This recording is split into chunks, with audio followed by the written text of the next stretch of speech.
श्रीराम शुकासारिखे पूर्ण वैराग्य जाचे, वसिष्ठा परिज्ञाने योगेश्वराचे, कवी वाल्मिका सारिखा मान्य ऐसा, नमस्कार माझा सद्गुरु रामदासा.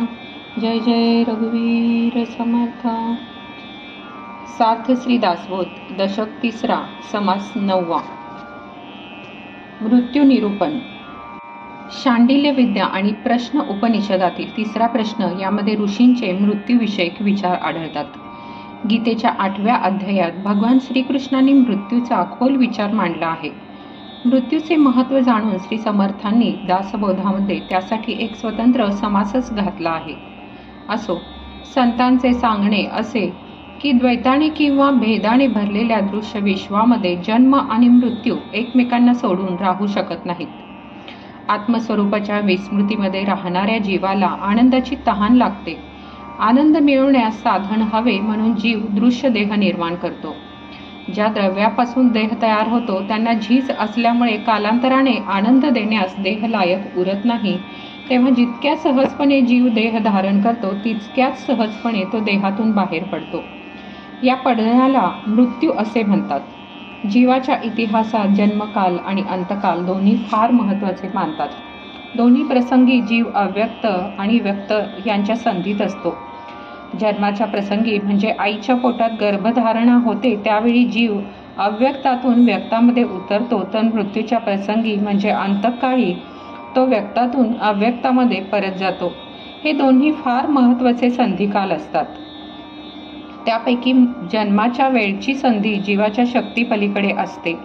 जीव तेथे वासनेच्या अधीन राहतो, पण मृत्यूच्या वेळची संधी मात्र तो स्वाधीनपणे साधून आध्यात्मिक प्रगतीच्या वरच्या पायरीवर खात्रीने चढू शकतो.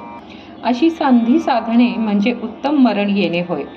दृश्य जगात मृत्यू हा काळाचा जबरदस्त चपेटा आहे. निर्मित वस्तूंचा संपूर्ण नाश करणे हाच त्याचा सहज खेळ आहे. म्हणून प्रत्यक्ष भगवंताचे अवतार सुद्धा मृत्यूच्या तडाख्यातून सुटले नाहीत. हे सत्य श्री समर्थांनी फारच ठासून मांडले आहे. मरणसमयी जीवाच्या डोळ्यापुढे त्याचा सगळा पूर्व इतिहास उभा राहतो. जन्मभर ज्याच्या नादात तो जगतो तेच बलात्काराने त्यावेळी समोर येते. यासाठी उत्तम मरण येण्यात जन्मभर भगवंताच्या अनुसंधानाचा अभ्यास अवश्य असतो. अविद्येच्या प्रभावामुळे माणसाला दैनंदिन जीवनात मृत्यूचे स्मरण राहत नाही.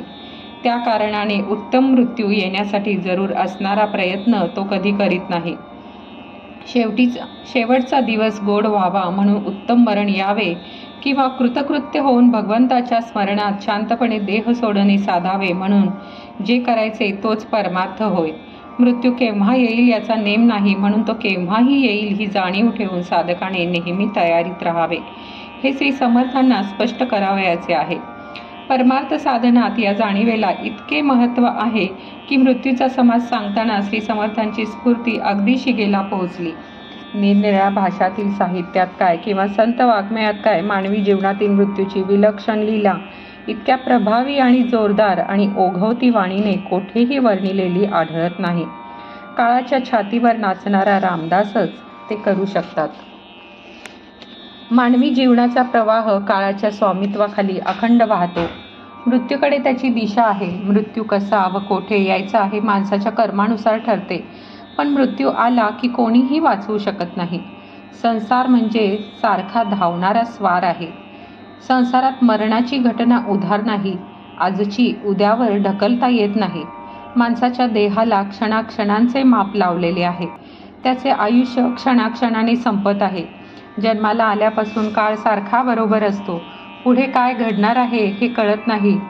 जसे ज्याचे कर्म असेल तसे माणूस स्वदेशी अथवा परदेशी देह ठेवतो. पूर्वसंचित संपूर्णपणे संपले की मग क्षणभरही अवकाश राहत नाही.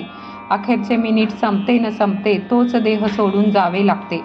काळाचे दूत एकदम येतात, जीवाला मारीत सुटतात आणि पुढे घालून मृत्यूच्या मार्गाने घेऊन जातात. एकदा मृत्यूचा वेढा पडला की माणसाला कोणीही पाठीशी घालू शकत नाही, वाचवू शकत नाही. सर्व प्राण्यांना मृत्यू जणू काही चूर्ण करून टाकतो. कोणाची पाळी आली तर कोणाची मागून येते इतकेच. अंतकाळ ही एक जबर काठी आहे. बलवानांच्या डोक्यात देखील ती बसते. बलाढ्य महाराजे सुद्धा मृत्यूपुढे टिकत नाहीत. यानंतर मानवी जीवनाच्या सर्व क्षेत्रातील लहानथोर माणसे अखेर कशी मरणाधीन आहेत याचे फार सरस वर्णन समर्थांनी केले आहे. संबंध मानवी जीवन श्री समर्थांच्या पुढे जणू काय हात जोडून उभे आहे असे वाटते. एकदा अंतकाळ आला की मग मृत्यू असा विचार करीत नाही की हा क्रूर, झुंजार किंवा रणांगणावर संग्रामशूर आहे.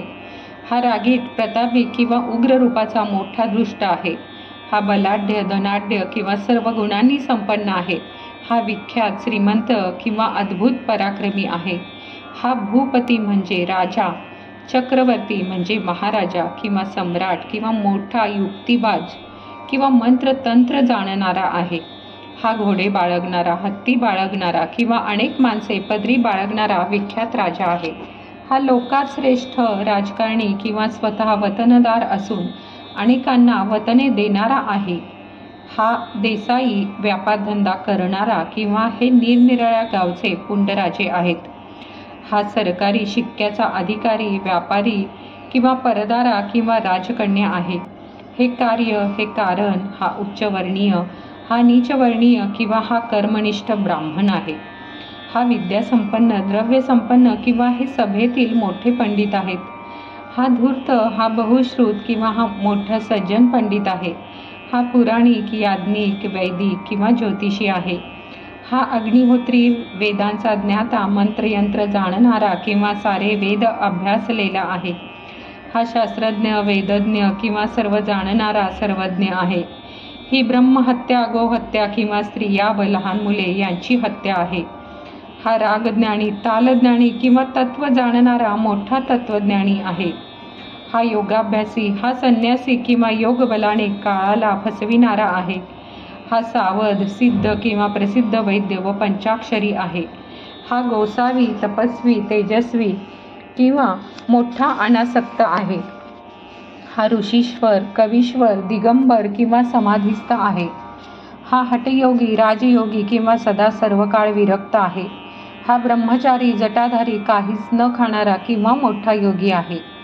हा संत, महंत किंवा हवे तेव्हा गुप्त होणारा आहे. हा स्वाधीन आहे किंवा पराधीन आहे.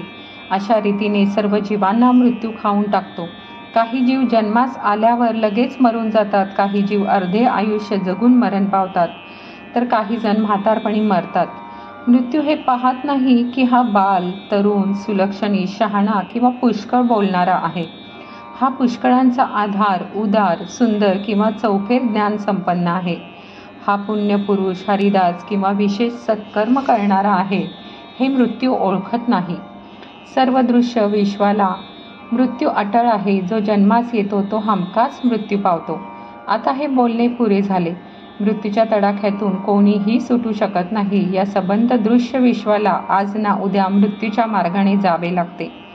जारज, स्वेदज, उद्भिज आणि अंडज असे प्राण्यांचे 4 प्रकार, परा, पश्यंती, मध्यमा आणि वैखरी या 4 वाणी 84 लक्ष जीवांचे प्रकार, हे सगळे म्हणजे जे जे जीव दृश्यात विश्वात देह घेऊन जन्मास येतात त्यांना मृत्यू आल्या वाचून राहत नाही.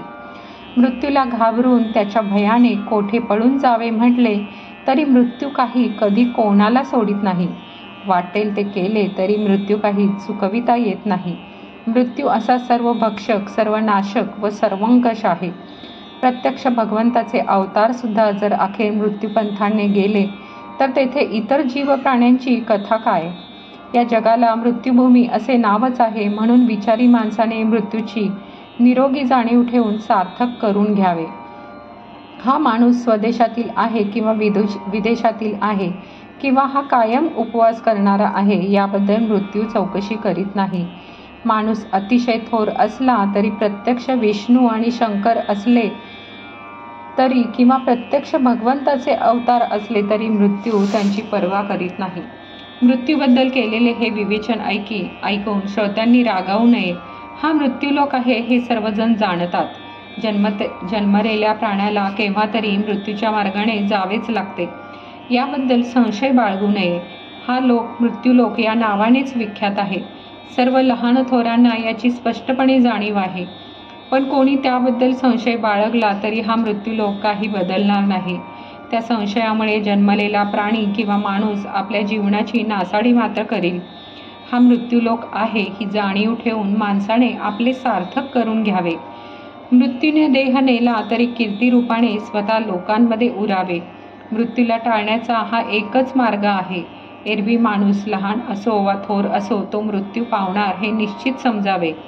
आत्तापर्यंत जे सांगितले ते कधी खोटे होईल असे मानू नये. पुढील 12 ओव्यांमध्ये श्री समर्थ आपल्याला असे सांगतात की जीवनाच्या विविध क्षेत्रात ज्यांनी आपला पराक्रम गाजविला, ज्यांनी जगामध्ये उलथापालथ केली, असे सर्व स्त्री पुरुष अखेर मृत्यूने नाहीसे केले. मोठ्या वैभवाचे, मोठ्या आयुष्याचे, असीम प्रभावाचे पुरुष मृत्यूपंथाने नेले. मोठ्या पराक्रमाचे, मोठी कपटकर्मे करणारे पुरुष गेले. मोठे शूर योद्धे युद्धांमध्ये मरण पावले. मोठ्या बळाचे काळ जगलेले आणि कुळामधील मोठे कुळवंत राजे सगळे गेले. पुष्कळांना पोसणारे, मोठे बुद्धी चालविणारे, मोठ्या युक्तीने तर्क करणारे तर्कवादी सगळे गेले. विद्येचा सागर असणारे, बळाचा डोंगर असणारे, कुबेराप्रमाणे धन असणारे सगळे मृत्यूपंथाने गेले. मोठ्या पुरुषार्थाचे, मोठ्या पराक्रमाचे, मोठा व्याप सांभाळणारे कार्यकर्ते सगळे गेले. मोठे शस्त्रधारी, मोठे परोपकारी, नाना प्रकारांनी धर्मांचे रक्षण करणारे सारे गेले. मोठ्या प्रतापाचे, मोठ्या सत्कीर्तीचे, मोठ्या नीतीचे नीतिमान राजे सगळे गेले. मोठे मतवादी, मोठे कार्यवादी, अनेक प्रकारचे मोठमोठे वाद खेळणारे सारे गेले. पंडिताचे समुदाय गेले. शब्दांच्या खटपटी लटपटी करणारे गेले. नाना मतांनुसार अचाट वाद करणारे पण गेले. तापसी लोकांचे समूह गेले. असंख्य संन्यासी गेले. सारासार विचार करणारे विचारवंत गेले. मृत्यूने नाहीसे केले. पुष्कळ संसारी गेले. पुष्कळ वेशधारी गेले. नाना प्रकारचे, नाना छंद करणारे पुष्कळ लोक आपला छंद करून अखेर गेले. ब्राह्मणांचे समुदाय गेले. पुष्कळ मोठमोठे आचार्य पण गेले. असे पुष्कळ पुष्कळ गेले ते किती म्हणून सांगावे. असे सारे गेले पण संत मात्र टिकले. असो, याप्रमाणे सगळे सगळे गेले, परंतु आत्मज्ञान होऊन जे स्वस्वरूपाशी एकरूप झाले तेवढे मात्र टिकले. इति श्री दासबोधे गुरु शिष्य संवादे मृत्यू निरूपण नाम समास 9वा समाप्त. जय जय रघुवीर समर्थ.